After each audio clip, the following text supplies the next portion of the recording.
오늘도 주님 앞에 예배하기 위해 나오신 우리 드림 공동체 여러분들 축복하고 환영합니다. 우리 시간 함께 먼저 찬양함으로 주님 앞에 예배할 텐데, 거룩하신 하나님, 존귀하신 하나님, 그리고 우리의 치료자와 위로자가 되시는 그 하나님을 이 시간 함께 찬양하며 예배하기를 소망합니다.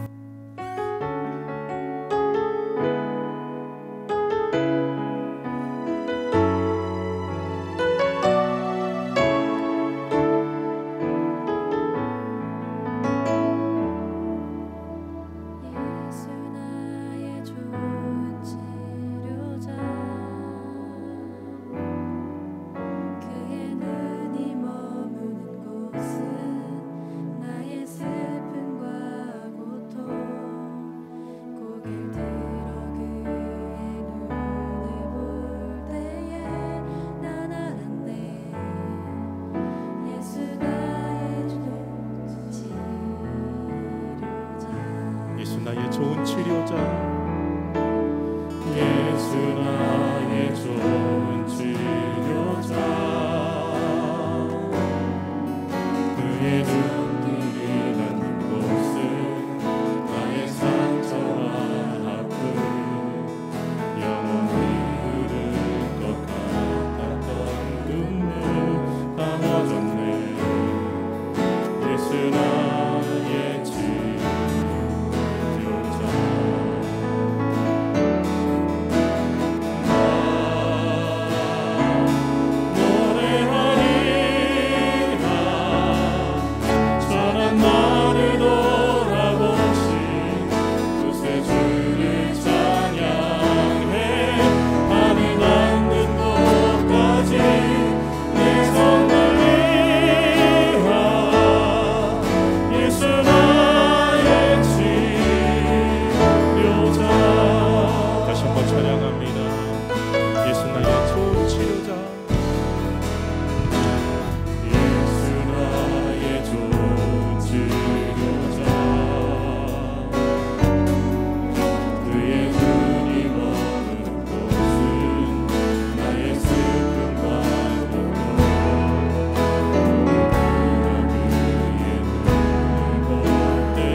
이 시간 함께 찬양하실 때 힘차게 박수 치시면서 저 바다보다도 넓으신 주님, 산과 하늘보다도 높으신 그 주님의 은혜를 이 시간 함께 찬양하기를 원합니다. 할렐루야.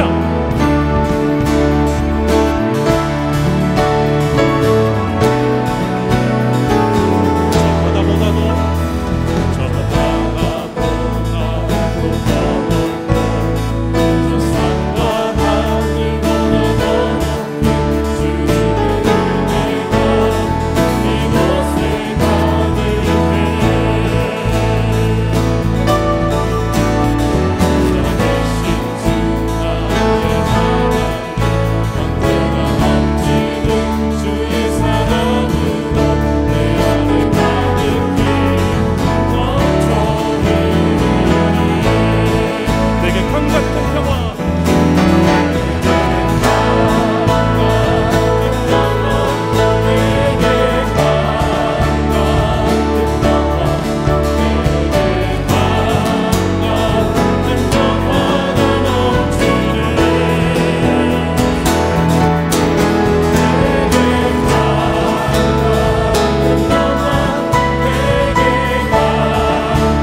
하나님의 은혜를 함께 찬양하며 나아가기를 소망합니다. 우리 함께 이 시간 찬양하실 때 내 영혼이 은총이고 내가 그 모든 죄짐을 먹고 보니 이 모든 것이 주님이었다는 고백, 우리의 고백이 되기를 원합니다. 할렐루야.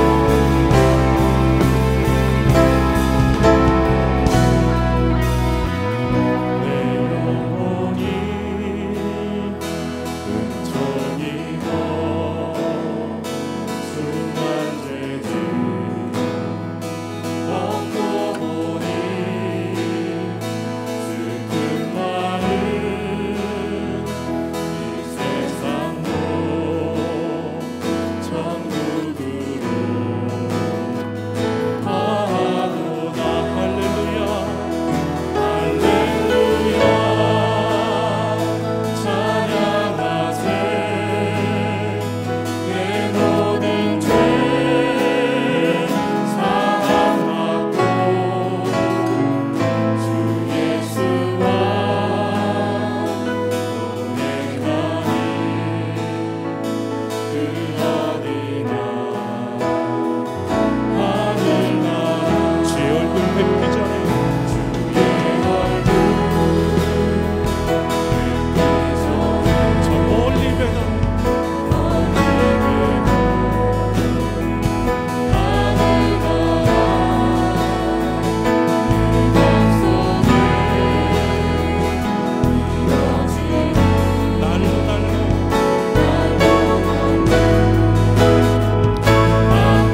예배 함께 하시는 여러분 모두를 진심으로 환영하고 축복합니다.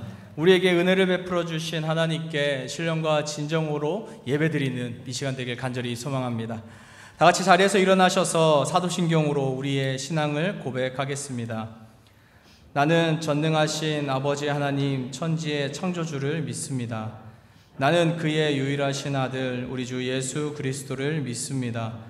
그는 성령으로 잉태되어 동정녀 마리아에게서 나시고 본디오 빌라도에게 고난을 받아 십자가에 못 박혀 죽으시고 장사된 지 사흘 만에 죽은 자 가운데서 다시 살아나셨으며 하늘에 오르시어 전능하신 아버지 하나님 우편에 앉아 계시다가 거기로부터 살아있는 자와 죽은 자를 심판하러 오십니다.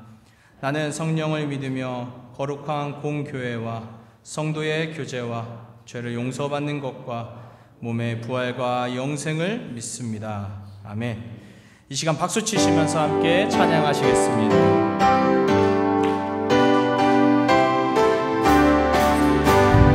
주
기도하겠습니다. 하나님은 우리를 예배자로 부르셨고 우리의 입술을 통해서 찬양받기 원하십니다. 우리가 이 시간 이곳에서 예배를 드릴 때 하나님은 우리의 예배를 집중하고 계십니다. 위로가 필요한 자들은 위로하시고 용기와 도전이 필요한 자들에게는 그런 용기를 허락하십니다. 우리가 예배할 때 하나님은 그렇게 우리 삶의 깊은 부분까지도 아시고 개입하시어 일하여 주십니다. 우리가 하나님의 자녀라는 이유, 우리가 주님을 찬양하는 존재, 예배하는 존재라는 그 이유 때문에 하나님께서 우리 삶 가운데 함께 하시는 것입니다. 그래서 오늘 우리가 예배 가운데서 하나님의 만지심을 경험하고 말씀을 통해서 다시 한번 하나님의 음성으로 결단하기 원합니다. 이 시간 함께 기도하겠습니다. 주님, 오늘의 예배를 통해서 하나님의 그 크신 사랑을 경험하게 하여 주시옵소서. 이 시간 예배를 위해 다 같이 기도하겠습니다. 사랑과 은혜의 주님 감사합니다. 오늘도 예배 자리에 나온 주의 귀한 자녀들을 기억하여 주시옵소서. 이 예배를 통해서 놀라운 하나님의 사랑을 다시 한번 경험하기 원합니다. 아침에 눈을 뜨면서 저녁에 눈을 감으면서도 우리가 하나님의 사랑을 경험하기 원합니다. 오늘도 일하시는 하나님, 지금도 역사하시는 하나님께서 우리의 모든 인생에 개입하여 주시옵소서. 모든 상황 가운데에서 살아 역사하시는 하나님께서 우리와 동행하고 계심을 고백합니다. 어느 곳에 있든지 무엇을 하든지 연약한 우리의 심령의 담비를 내려주시고 주의 품에 안아주시기를 소망합니다. 쓰러질 때 일으켜 세워주시고 낙담하고 낙심하여 절망 가운데 빠졌을 때 위로하여 주시며 마음이 괴롭고 힘들어 갈 바를 알지 못해서 헤맬 때에도 우리의 눈을 열어 주를 보게 하여 주시옵소서. 오늘의 말씀으로 우리를 붙잡아 주시옵소서. 예배를 드림으로 우리의 모든 문제가 이제 풀어지는 역사를 허락하여 주시옵소서. 성령님의 뜨거운 만지심이 경험되는 오늘 이 예배가 되게 하여 주시고 주의 손을 붙잡고 일상으로 돌아가는 귀한 증인의 삶을 결단하길 소망합니다. 주님, 우리와 함께하여 주시옵소서. 우리와 함께 하시는 예수님 이름으로 기도드렸습니다. 아멘. 다 같이 자리에 앉으셔서 기도하실 때 우리를 대표해서 이연구 권사님 기도하시겠습니다. 사랑의 주님, 이제 추수감사절을 보내고 결실의 계절에 이렇게 나와 예배드리게 하심을 감사드립니다. 주님 앞에 겸손히 무릎 꿇게 하시고 신령과 진정으로 예배드리게 하옵소서. 주님 앞에 온전히 살기를 원하지만 나약하고 부족하여 나의 생각만 주장하며 주님의 뜻에 합당하게 살지 못했음을 고백하고 회개합니다. 우리 드림 공동체가 이 지역에 좋은 영향력을 끼치며 예배를 통하여 상한 심령을 회복하는 예배의 공동체가 되게 하시고 교회로서의 사명을 잘 감당하게 하시옵소서. 또한 이 코로나 시대의 지역사회의 본이 되게 하시고 믿지 않거나 상처받은 영혼들을 치유할 수 있는 공동체가 되게 하시옵소서. 이제 수능이 얼마 남지 않았습니다. 수능을 준비하는 학생들 평안한 마음 갖게 하시고 열심히 준비한 것들 실수하지 않도록 지혜와 명철을 허락하여 주시옵고 그들이 원하는 것이 주님의 뜻 안에서 이루어질 수 있도록 도와주시옵소서. 드림 공동체 성도들 물질 때문에 어려움 겪지 않게 하시고 병마 때문에 쓰러지지 않게 우리 주님 눈동자같이 지켜주시고 혹시 고통의 시기를 겪는 성도가 있다면 연단을 통해 소망을 갖게 하시고 주님의 능력의 팔로 회복하게 하시옵소서. 코로나 시대에도 철저한 방역과 거리 두기를 실천함으로써 지혜롭게 극복하게 하시옵소서. 비록 잘 모이지는 못해도 목장을 통하여 섬기고 나누는 마음을 알게 하시고 목원들을 서로를 위해 중보하며 서로의 기쁨과 슬픔을 함께하는 사랑의 공동체가 되게 하옵소서. 담임 목사님 항상 건강하게 하시고 주님과 늘 함께하는 귀한 목자가 되게 하시옵시며 오늘 비판하지 말라라는 말씀을 증거하실 때 말씀에 능력 있게 하셔서 듣는 자마다 은혜가 되며 삶의 이정표가 되게 하여 주시옵소서. 또한 같이 수고하시는 모든 교육자들도 동일한 은혜를 주시옵소서. 주님께 기도와 간구만 하는 것이 아니라 먼저 헌신하는 드림 공동체가 되게 하여 주시옵고 주님께 늘 순종하며 사는 성도들 되게 하여 주시옵소서. 보이지 않는 곳에서 예배를 돕는 모든 손길들 축복하여 주시고 예배 마치는 시간까지 주님께 집중할 수 있도록 함께 하시길 간절히 바라옵고 거룩하신 그 이름 예수 그리스도의 이름으로 기도합니다. 아멘.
아멘.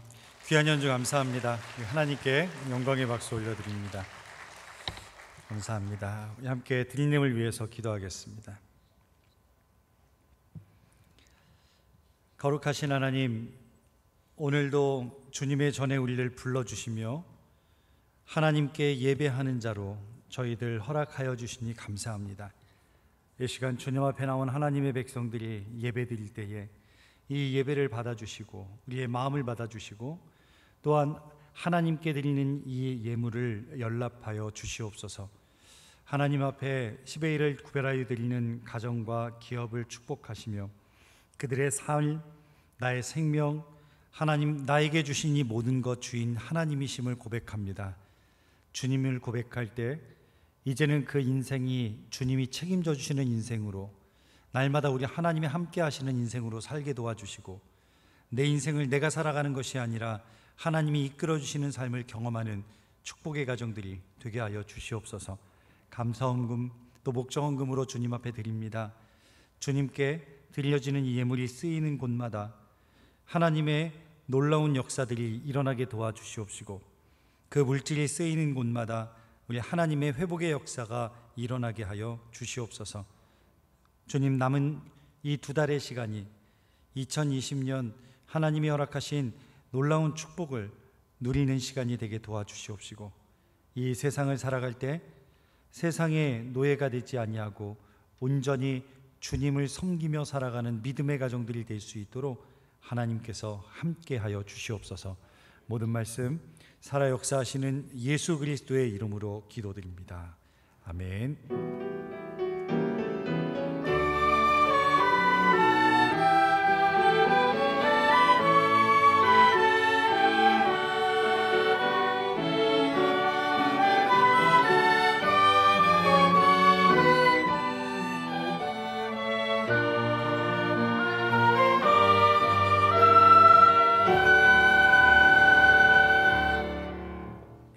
광고 몇 가지 드릴게요. 저희가 예배 1부, 2부, 3부, 4부 같이 드리고 있고, 또 온라인은 11시에, 그리고 주중에 수요기도회와 새벽기도회를 이어서 드리고 있습니다.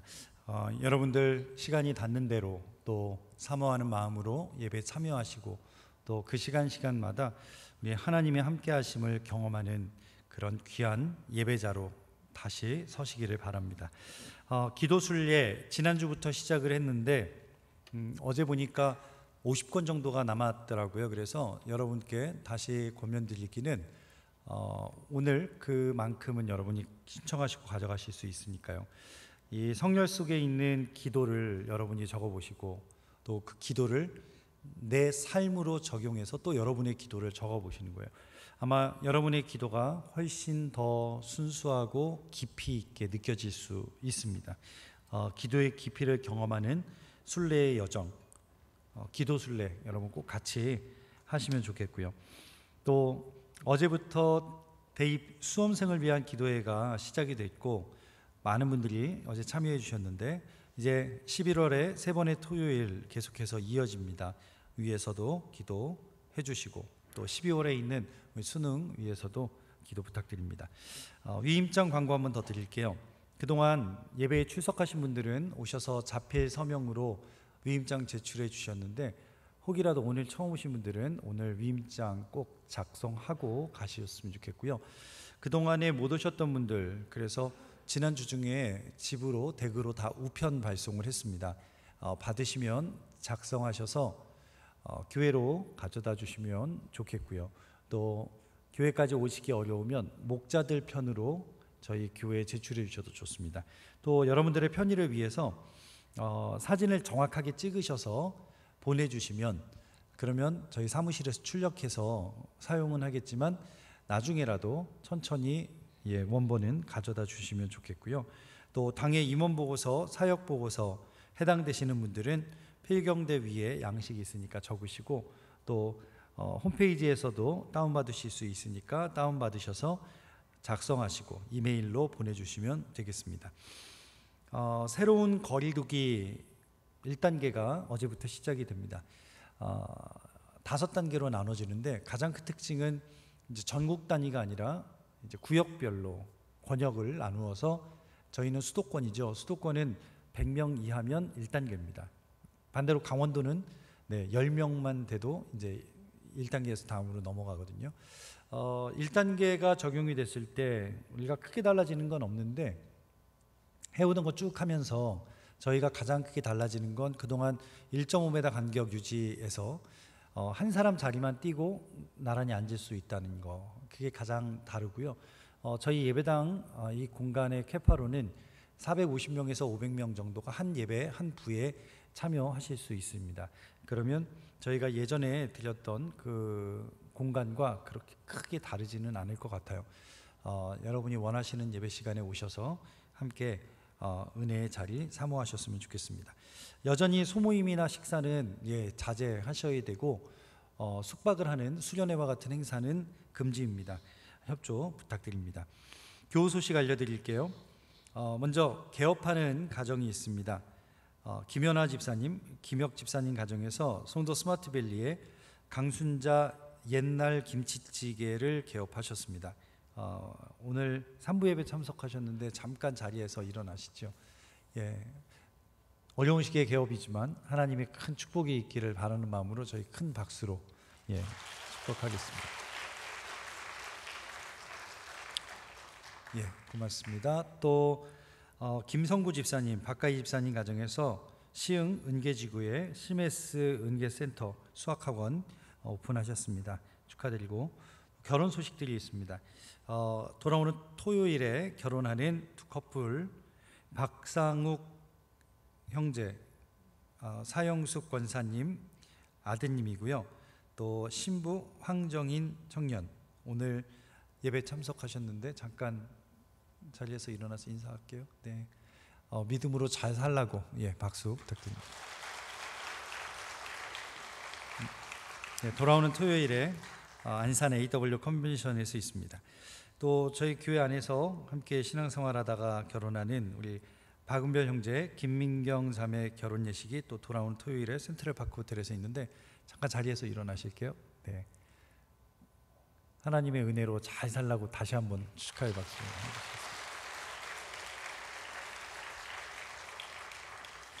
고맙습니다. 또 황경진 권사님, 김옥희 권사님 가정의 아들 황순혁 형제, 또 저희 교회에서 신앙생활하면서 만난 김신영 자매 결혼 예식이 20일 토요일에 파티용 누나에서 있습니다. 위에서도 축하해 주시고 많은 기도 부탁드립니다. 오늘 주시는 말씀은 뭡니다? 마태복음이고요. 7장 1절로 6절입니다.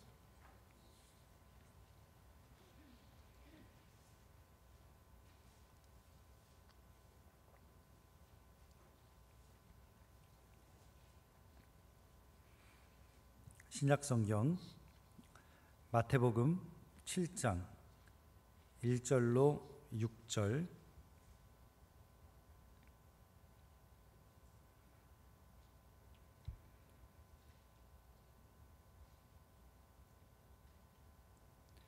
찾으셨으면 제가 봉독하겠습니다.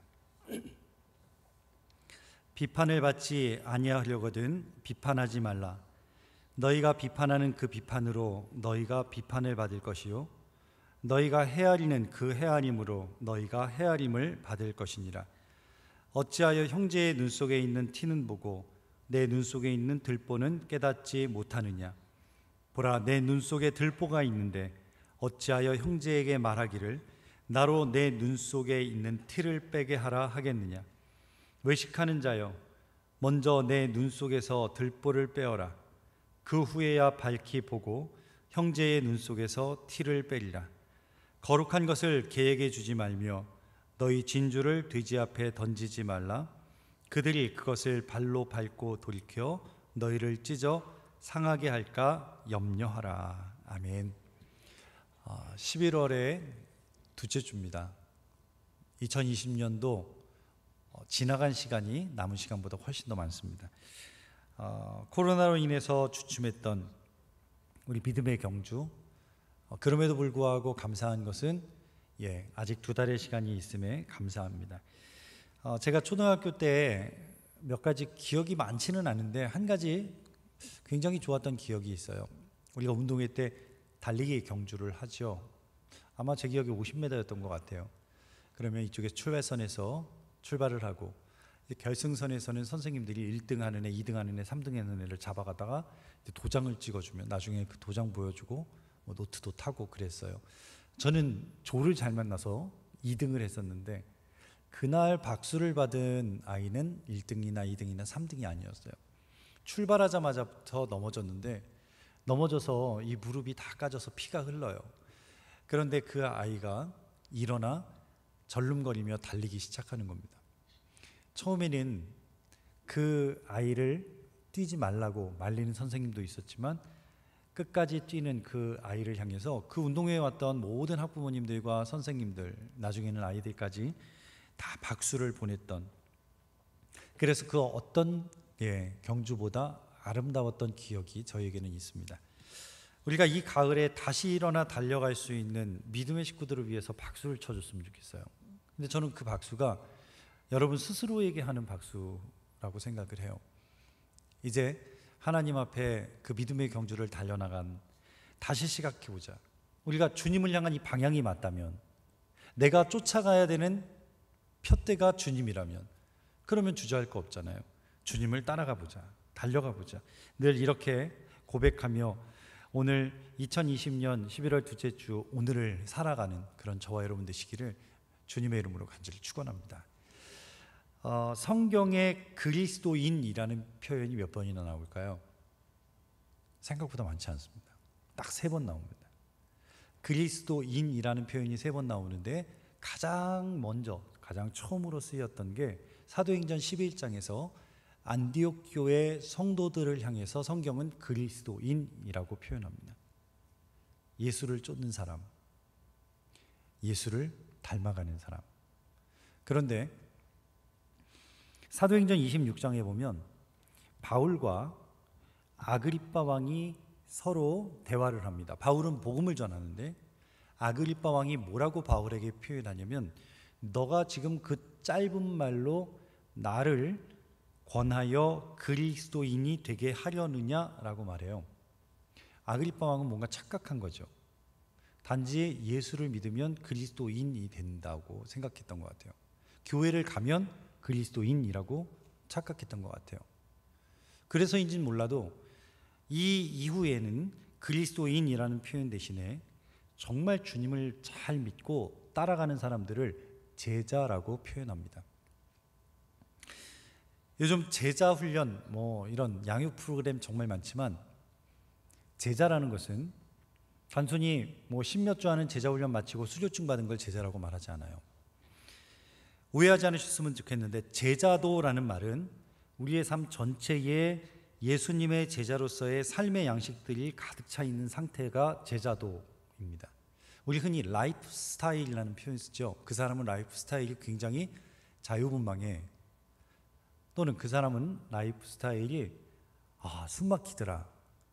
자, 믿는 사람의 라이프 스타일은 어떨까요? 네, 예수님을 닮아가는 삶입니다. 그래서 크리스찬 라이프 스타일, 그게 주님과 하나가 될 때 그 사람을 제자라고 말합니다. 제가 성경에 나오는 제자도의 개념이 아니라 사전적인 의미를 찾아봤더니 이런 표현을 쓰더라고요. 한번 같이 읽어볼게요. 예수 그리스도의 제자로서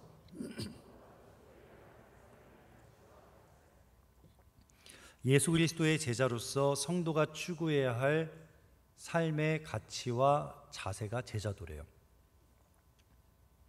그게 뭘까요? 우리가 추구해야 될 예수님이 가르쳐 주신, 보여주신 삶은 뭘까요?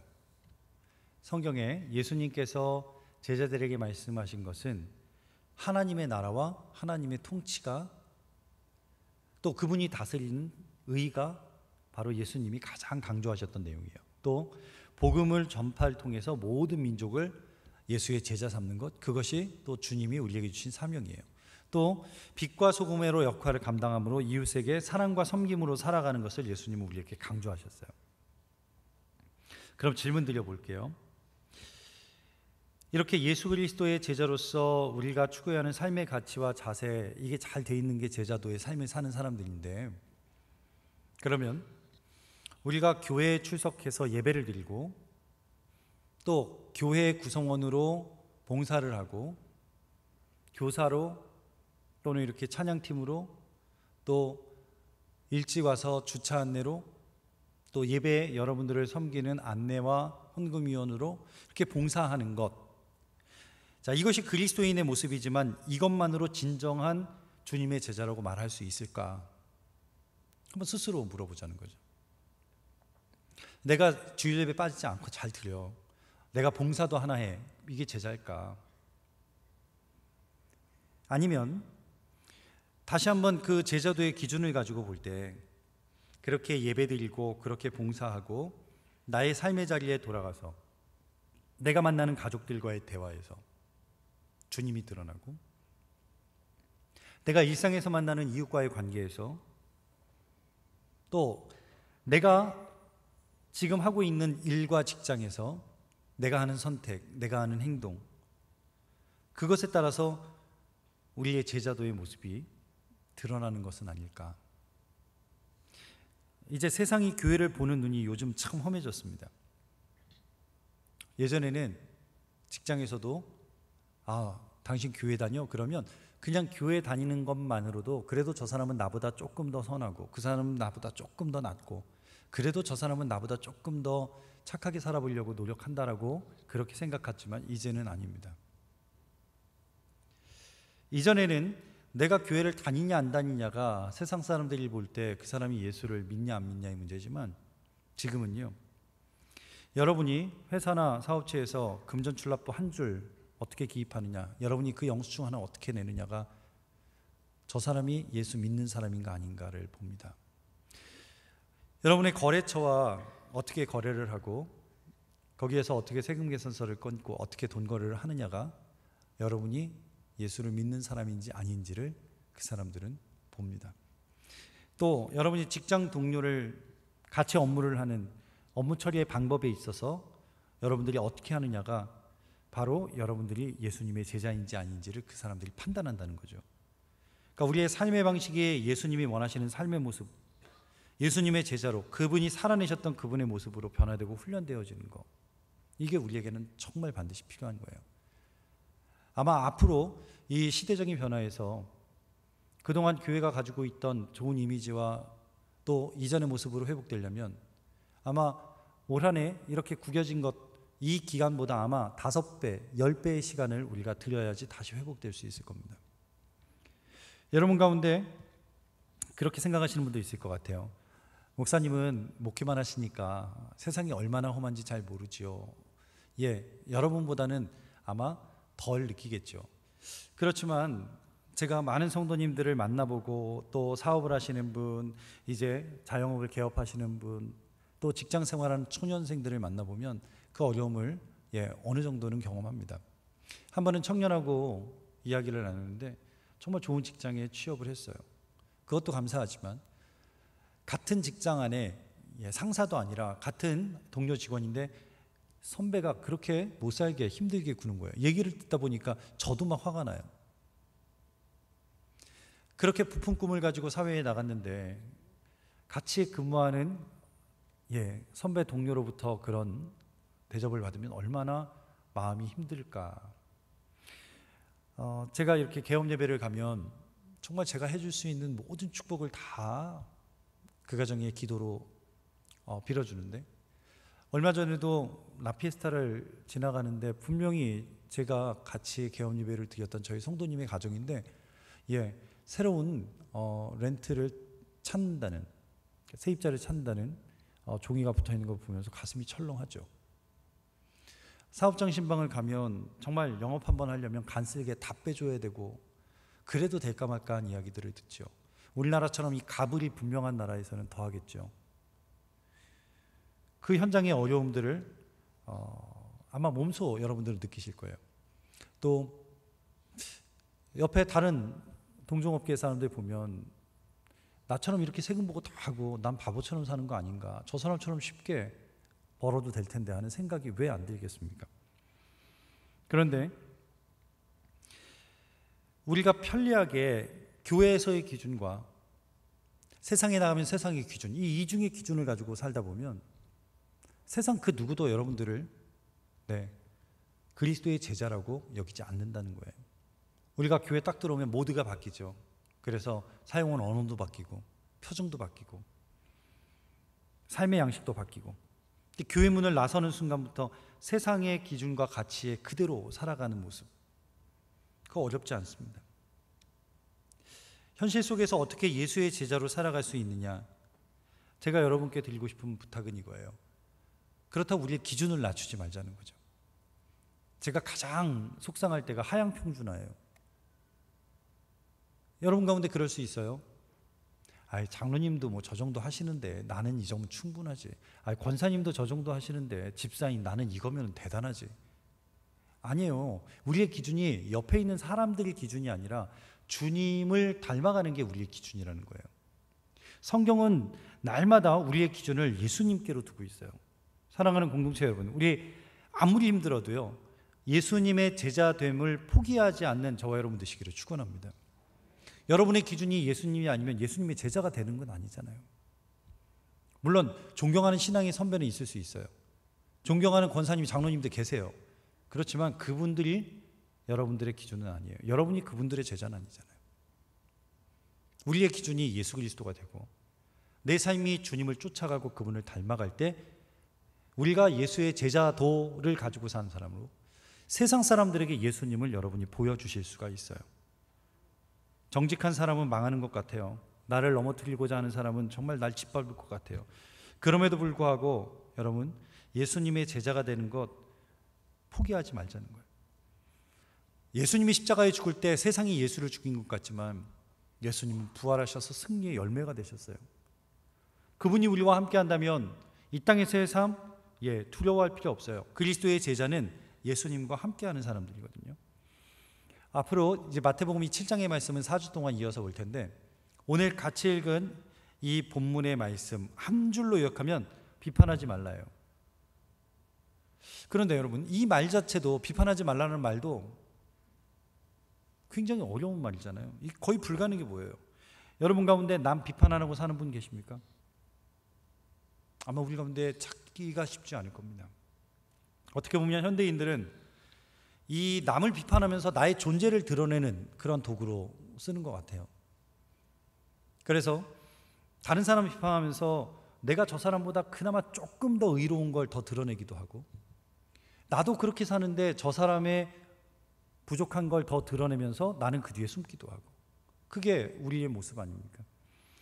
예수님께서 오늘 이 본문 말씀을 주실 때 시대적인 배경은 이래요.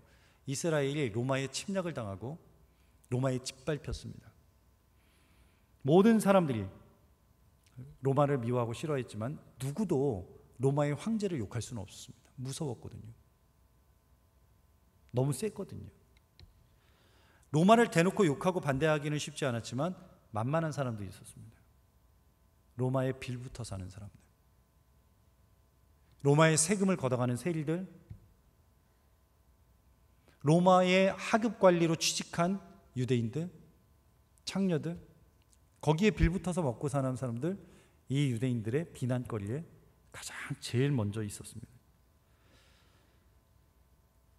하나님의 율법을 지키지 않는다고, 예배를 제대로 드리지 않는다고 비판하고 손가락질하던 시대가 이 시대의 사람들의 문화였습니다. 우리가 남 비판하고 남을 심판하는 것 굉장히 라이프 사이클 비슷합니다. 그런데 그들을 향해서 오늘 예수님이 뭐라고 말씀하시냐면 비판하지 말라라고 말씀하세요. 그러면 예수님이 친로마 성향이라 지금 로마에 비판하지 말라 그 말일까요? 아니요, 절대 아닙니다. 오해하지 말 것은 비판하지 말라는 건 무조건 받아들이라는 것도 아니고 생각 없이 살라는 말은 더더욱 아니고, 제가 오늘 여러분께 드리고 싶은 핵심도 비판하지 말라는 이 단어가 아니라 지금 세상이 익숙한 그 길을 버리고 주님이 가는 길을 따라가는 사람, 제자도의 이야기를 드리는 겁니다. 존 스타트 목사님의 제자도라는 책에 보면 8가지 챕터가 나오는데 그 8가지 챕터의 첫 번째 제목이 불순응입니다. 뭐에 대해 불순응해야 될까요? 지금까지 제가 드린 말씀을 들으신 분은 느낌이 오실 겁니다. 두 번째 챕터가 순종입니다. 누구에 순종해야 될까요? 분명해지는 거죠. 우리가 이런 영적 분별력을 가지고 살기 위해서는 분명한 기준이 있어야죠. 기준이 있어야 이것이 옳다 틀리다 맞다 다르다를 얘기할 거잖아요. 그 기준은 내가 아니에요. 우리가 아니에요. 하나님의 말씀이 기준인 거죠. 여러분, 우리가 옳다고 생각하는 것이 항상 옳던가요? 저는 시간이 지나보니까 항상 옳지 않더라고요. 우리가 틀리다 아니다라고 생각하는 게 정말 틀리고 아니던가요? 때로는 우리가 말을 못해서 수정하지 못할 뿐이죠. 진리가 다수결일까요? 예수님은 다수결로 돌아가셨는데요. 그럼 순간의 느낌이나 또는 순간의 감정이 답일까요? 그 순간의 선택으로 평생 왼수하고 살고 있잖아요. 이렇게 웃으실 때 못 웃으시면,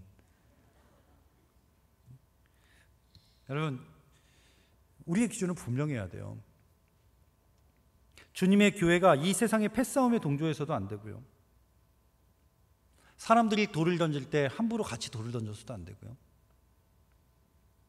주님의 교회는 뭘 해야 되냐? 주님이 가신 그 길을 끝까지 가는 게 교회예요. 그걸 떠나면 존재의 목적을 잃고 본질을 놓치고. 그럼 주님은 뭐라고 말씀하세요? 소금이 맛을 잃으면 발에 밟히는 것. 교회가 영향력을 잃어버린 이유가 뭘까요? 오늘날의 교회가 왜 영향력을 잃어버렸을까?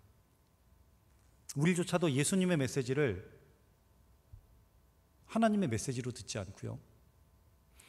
예수님의 말씀보다 내 가치가 먼저 우선이고요.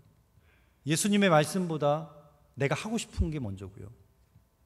예수님의 말씀보다 내 이익이 먼저였거든요. 그래서 세상 사람들에게 교회가 영향력을 다 잃어버린 것 아닌가. 주님은 이런 비판의 시대 속에서, 지금 로마의 압제를 당하는 시대 속에서 그 길이 아니라고 지금 말하고 계신 거예요. 우리도 마찬가지예요. 예수님의 길을 쫓아가는 사람들은요, 기도의 길, 말씀의 길, 더 깊은 물상의 길을 찾아감으로 인해서 그 가운데에서 기준이 분명해지는 거죠. 그러면 기준이 분명해지니까 분별력이 생기는 거고, 예수 믿는 사람들은 하나님의 말씀이 기준이 되어야 될 줄로 믿습니다. 그렇다면 그 하나님의 말씀대로 살고 분별하고 살려면 뭐가 제일 먼저 필요할까? 예수님의 마음이 저와 여러분 안에 있기를 축원합니다. 그래야 예수님의 말씀이 정확히 여러분 이해가 되세요. 공부를 많이 했다고 상식이 많아지는 건 아닌 것 같아요. 이 상식이라는 건 생활 상식, 일반 상식을 말하는 게 아니라 PhD 학위가 있다고 그 사람이 다 예의가 있고 사람들과의 사이에서 매너가 좋은 건 아니더라고요. 제가 어느 순간 그런 생각이 든 적이 있어요. 이렇게 만나서 같이 있으면 그 사람의 정치 성향이 뭐건 상관없이, 그 사람이 나이가 어떻건 상관없이, 그 사람이 많이 배웠냐 못 배웠냐와 상관없이 편안하고 좋은 사람이 있고요. 반대로 어떤 분은 같이 있으면 굉장히 불편하게 느껴지는 분이 있어요. 그러니까 곰곰이 생각해 버렸어요. 내가 나보다 왼편에 있는 사람이 불편한가? 나보다 오른편에 있는 사람이 불편한가? 아니면 저 사람이 뭐가 나와 다른가? 그런데 다 아니더라고요. 제가 불편한 사람들은 이런 사람이에요. 똑같은 말이지만, 옳은 말이지만 그것을 무례하게 말하는 사람들. 때로는 그것이 맞지만 상대방은 받아들일 수 없는 그러한 형태와 그러한 표현으로 말하는 분들이 제가 옆에 있으면 참 불편해요. 윌로우 크릭 교회에서 매년 하는 리더십 서밋이라는 컨퍼런스가 있는데, 제가 그 강의를 듣다가 하나 깨달은 게 있어요. 교회 안에서 쓰는 용어들 가운데 세상 사람들이 그렇게 싫어하는 단어들이 너무 많다는 거예요. 예를 들면 이런 거죠. 어떤 교회가 외부에 대형 현수막을 크게 걸었어요. 거기에는 돌아온 탕자, 잃은 양 찾기 운동. 저희 교회는 그런 걸진 않았지만 한번 생각해 보세요. 저희 교회가 이 앞에 쫙 내려가지고 돌아온 탕자, 잃은 양 찾기 운동하면 이 도서관에 오는 분이나 지역사회에 차를 타고 왔다 갔다 하는 분이 그걸 보면서 어떤 느낌이 들까요? 여러분이라면 어떤 느낌이 드시겠어요? 내가 집 나간 탕자야? 오고 싶으시겠어요? 우리끼리는 무슨 말인지 다 알아요. 다 통해요. 당연히 마땅히 전도해야 되고 이런 양 찾으러 나가야 돼요. 그런데 그것이 아직까지 복음을 모르는 사람들에게 쓸 용어가 아니라는 거죠. 여러분, 나를 싫어하고 무시하는 사람한테 가고 싶은 사람이 누가 있겠어요? 그래서 무례한 기독교 또는 사람들이 거부감을 느끼는 그런 용어들, 우리 안에 너무나 많아요. 오늘 본문 말씀의 1절은 이렇게 말해요. 비판을 받지 아니하려거든 비판하지 말라. 내가 받고 싶은 걸 남에게 주고 내가 싫은 것은 다른 사람에 하지 않는 것. 이것이 주님이 주신 마음이에요. 이걸 우리가 잃어버리면 어떤 결과가 오느냐? 2절을 가볼게요. 너희가 비판하는 그 비판으로 너희가 비판을 받을 것이고 너희가 헤아리는 그 헤아림으로 너희가 헤아림을 받을 것이라. 성경은 말합니다. 하나님이 세상을 이처럼 사랑하사. 하나님은 세상을 사랑하셨어요. 그래서 저와 여러분을 이 자리에 있게 하셨어요. 그런데 그 하나님은 여전히 지금도 세상도 사랑하세요. 교회가 더 이상 세상을 바라보면서 그 세상을 바라볼 때 비판의 대상으로, 경멸의 대상으로 바라보면 안 돼요. 주님의 마음은 뭐예요? 그 세상을 사랑하신 것, 그 세상을 배려하시고 그 세상에 그 한 영혼을 끝까지 포기하지 아니하시는 하나님의 마음이 우리 안에 있을 때 세상은 우리 믿음의 공동체를 보면서 주님을 보는 거죠. 또 하나가 하나님을 아는 지식이 우리 안에 있어야 돼요. 하나님은 어떤 분이신가? 자, 그러면 하나님은 어떤 분이신가를 알려면 그분이 하신 말씀들을 보면 되는데, 우리가 하나님의 말씀을 나에게 대기보다는 그 하나님의 말씀의 잣대로 다른 사람에게 대기가 너무나 많아요. 오늘 본문 말씀 3절을 볼게요. 근데 주님은 이렇게 말씀하십니다. 형제의 눈 속에 있는 티는 보고 내 눈 속에 있는 들보는 깨닫지 못하느냐? 보라, 내 눈 속에 들보가 있는데 어찌하여 형제에게 말하기를 나로 내 눈 속에 있는 티를 빼게 하라, 그렇게 말하겠느냐? 주님은 내 눈에 있는 들보를 빼어서, 주님의 관심은요 저와 여러분에게 있어요. 하나님의 말씀을 가지고 나에게 적용하고 그 하나님의 말씀을 나에게 순종의 자리로 놔야 되는데 어떻게 해요? 이 말씀을 들고 세상에 가서 다른 사람에게 갖다 대는 거죠. 성령의 사람은 하나님의 말씀으로 자신을 보고요, 육신의 사람은 그 잣대를 들고 세상 사람들 바라봅니다. 만약에 우리 안에 비판할 게 너무 많다면 그거는 우리가 똑똑해서가 아니라 여전히 성령의 사람이 아니라는 증거일 수도 있습니다. 우리가 기도를 할 때 그 기도가, 우리 기도순례도 마찬가지예요. 성경에 나오는 기도를 쓰고 그 기도를 나의 말로, 나의 삶으로 바꿔보다 보면 하나님을 내 기도로 바꾸는 게 아니고요, 그 하나님의 뜻 앞에 나를 바꾸는 게 기도입니다. 나의 욕심을 채우기 위해서 하나님을 이리저리 흔들고 하나님을 조정하는 게 기도가 아니라 하나님이 하신 말씀 앞에 나를 조정해서 갖다 놓는 게 기도입니다. 이것을 하지 못하는 사람을 주님은 5절에 이렇게 표현하세요.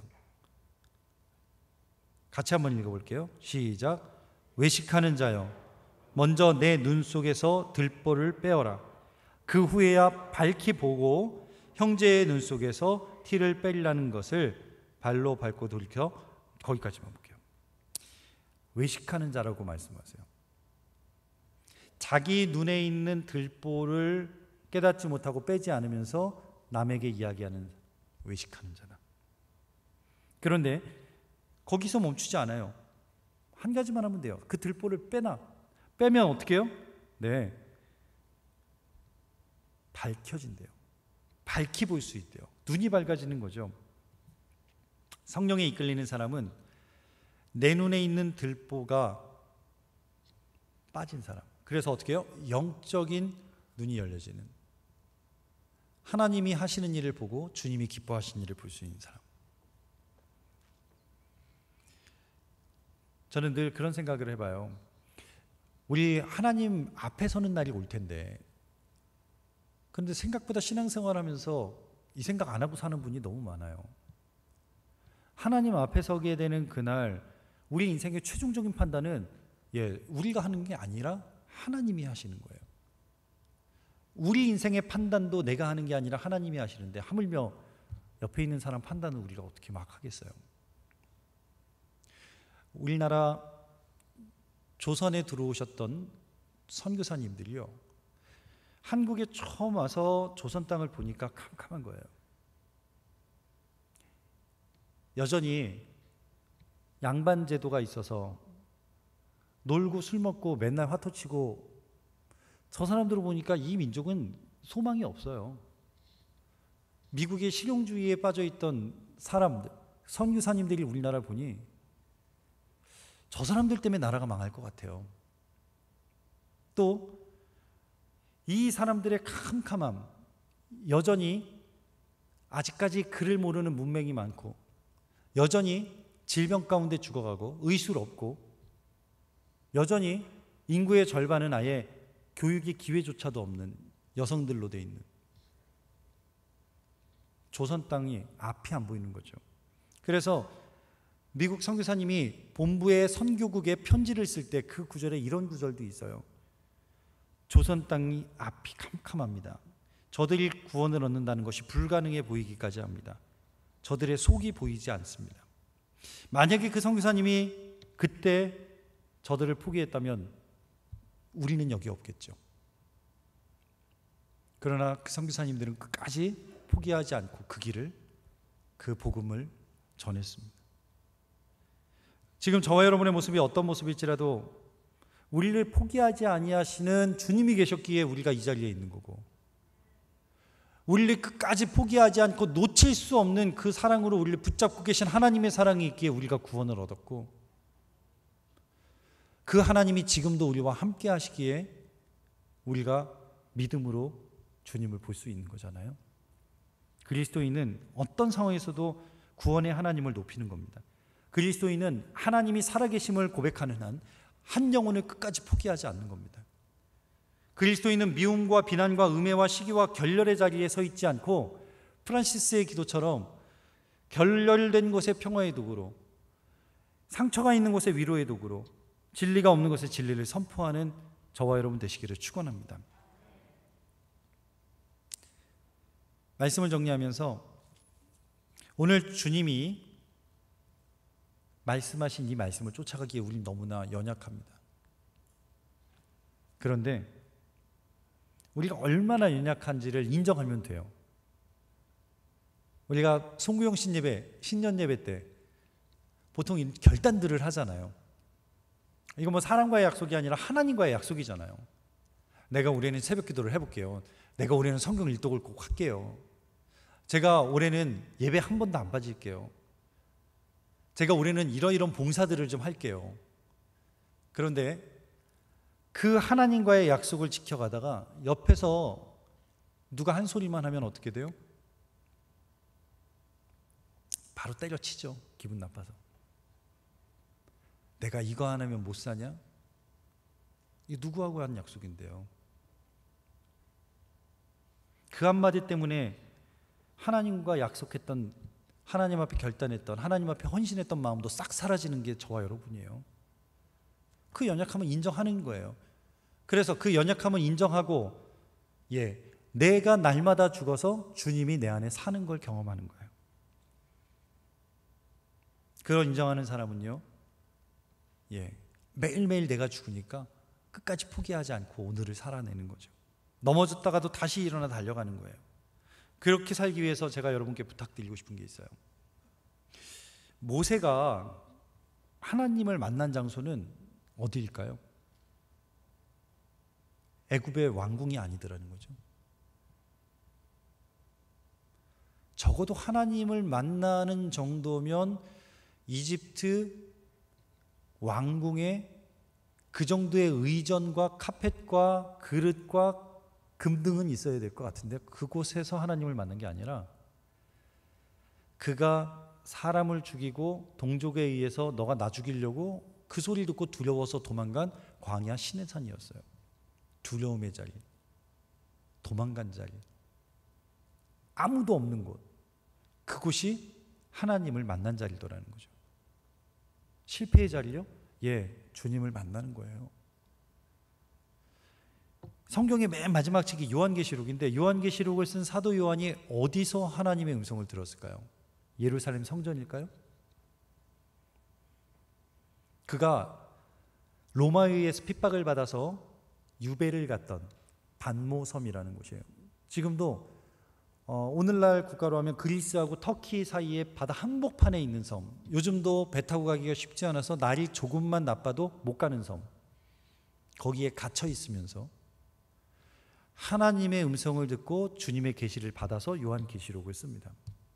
갇혀 있는 몸이지만 그의 영이 문이 열리니까 세상이 끝날을 봅니다.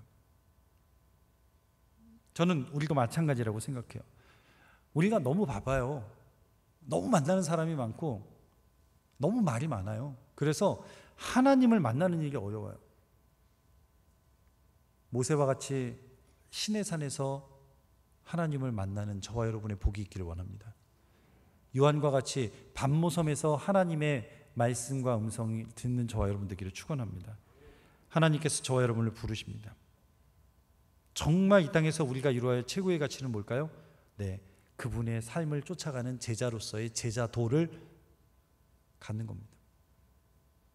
보통 도제관계에 있는 그러한 예술이나 또는 문화는 그 제자일지라도 그 사람의 작품만 봐도 누구의 작품인지를 알죠.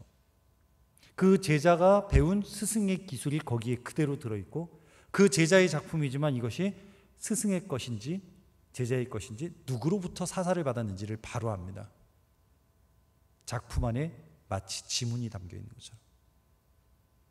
하나님께서 우리를 하나님의 작품으로 만드셨다면 우리 안에 그 하나님의 손길 지문이 드러나야죠.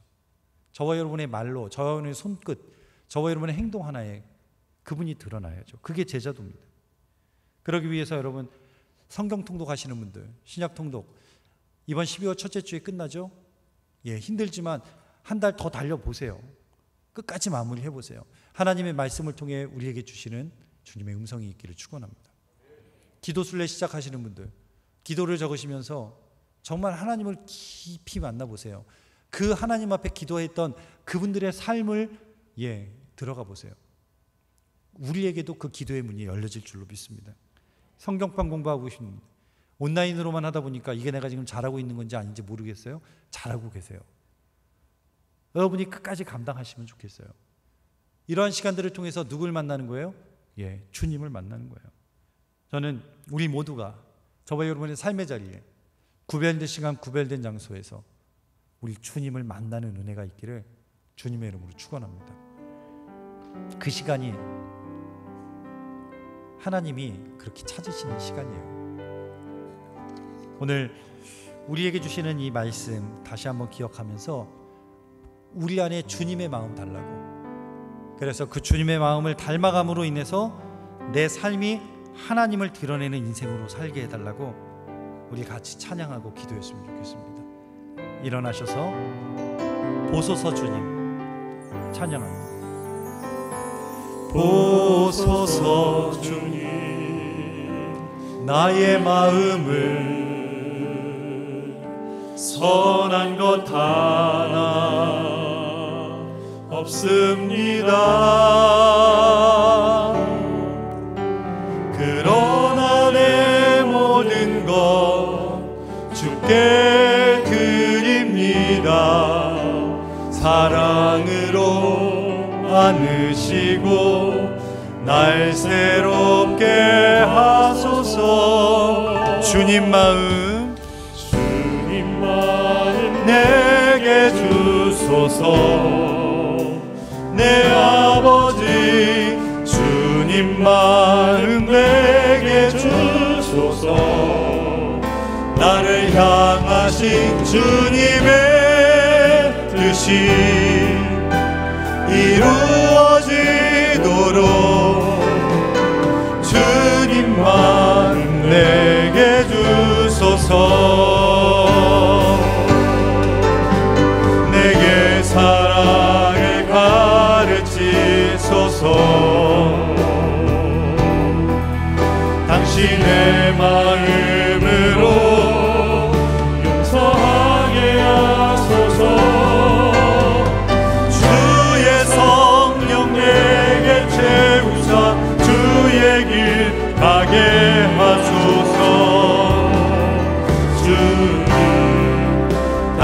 마음 주소서.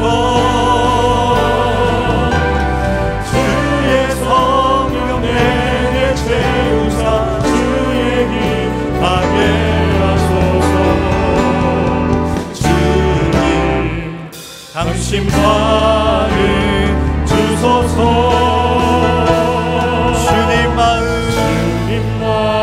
내게 주소서. 내 아버지 주님 마음 내게 주소서. 나를 향하신 주님의 뜻이 이루어지도록 주님 마음 내게 주소서. 주님 마음 내게 주소서. 내 아버지 주님 마음 내게 주소서. 나를 향하신 주님의 뜻이 이루어지도록 주님 마음 내게 주소서. 우리 시간에 함께 기도하기를 원합니다. 하나님의 말씀이 내 삶의 기준이기보다 내가 원하고 내가 생각하는 것이, 내가 갖고 싶고 내가 가고 싶은 곳이 기준이 되지는 않았습니까? 나를 통해 주님이 드러나기를 원하고 내가 예수 그리스도의 제자로서 살아가기를 원할 때 하나님 이 시간 온전히 하나님의 말씀이 우리의 삶의 기준이 되게 하시고 하나님께서 우리의 삶 가운데 함께 하심으로 말미암아 나를 통해 주님이 드러나는 인생이 되게 도와주시옵소서. 하나님 우리의 자리, 우리의 삶의 자리가 모세의 신의 산이 되게 하시고 사도 요한의 반모섬이 되게 하시고 제자들의 변화산이 되게 하셔서 진정으로 주님과 함께 앉는 이 자리가 가장 큰 행복이에요. 그 주님과 날마다 동행하는 삶을 살아가는 우리가 되게 하여 주시옵소서. 나를 통해 세상이 주를 보게 하시고 우리 교회를 통해 이 지역이 하나님의 살아계심을 보게 도와주시고 우리 예배를 통해 모든 사람들이 하나님의 임재를 보게 하여 주시옵소서. 우리 이 시간 이 마음 담아서 함께 통성으로 기도하며 나가겠습니다. 하나님 감사합니다. 우리 가운데 하나님의 지식, 하나님을 더욱더 알아가는 지식이 있게 도와주시옵소서.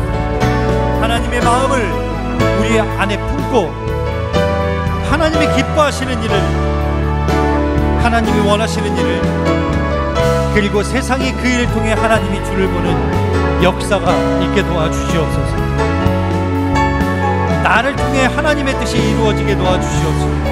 내 삶을 통해 이 땅 가운데 하나님의 통치와 하나님의 사랑이 전해지게 하여 주시옵소서. 하나님, 우리를 통해 세상 가운데 하나님이 드러날 때, 우리 교회를 통해 이 지역 가운데 하나님의 살아계심이 드러날 때 세상이 주님을 인정할 줄로 믿습니다.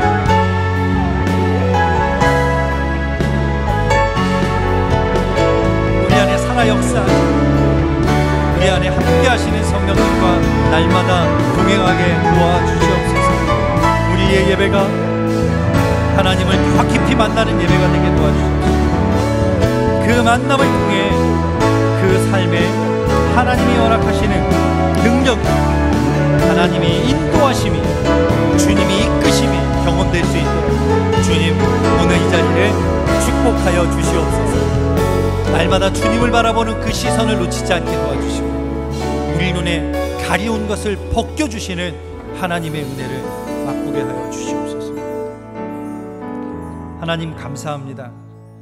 오늘도 하나님의 말씀이 내 삶의 기준임을 깨닫게 도와주시고 내가 쫓아가야 될 분이 오직 주님임을 깨달아 알게 도와주시니 감사합니다. 하나님 세상에 눈 뺏기지 않게 도와주시고 세상에 마음 뺏기지 않게 도와주시고 세상의 기준 가운데 좌우로 흔들리지 않게 도와주셔서 우리 믿음의 사람들에게는 하나님의 말씀이 기준이요, 주님께서 기뻐하는 자리에 날마다 서 있을 수 있는 우리가 되게 하여 주시옵소서. 주님, 우리 교회를 통해 이 지역사회가 하나님의 살아계심을 경험할 수 있게 도와주시옵소서. 우리의 예배를 통해 하나님의 임재가 드러나게 하시고, 오늘 이 예배에 참여한 우리 모두 한 사람 한 사람 심령 가운데 담대한 믿음을 주셔서 오늘 이 자리를 떠나 삶의 자리에 가 있을 때 그 자리가 주님이 드러나시며 역사하시는 축복의 자리가 되게 하여 주시옵소서. 이제는 우리 주 예수 그리스도의 은혜와 그 아들을 우리에게 내어주신 하나님 아버지의 크신 사랑과 지금도 우리와 함께 하시며 인도해 주시는 성령님의 감화 감동 역사하심이 믿음으로 주님 따라가기로 결단하는, 이제는 주님만 따라가기로, 예수의 제자로 살기로 결단하는 하나님의 백성 한 사람 한 사람 심령 속에 이 지금으로부터 영원까지 함께해 주옵시기를 간절히 축원하옵나이다. 아멘.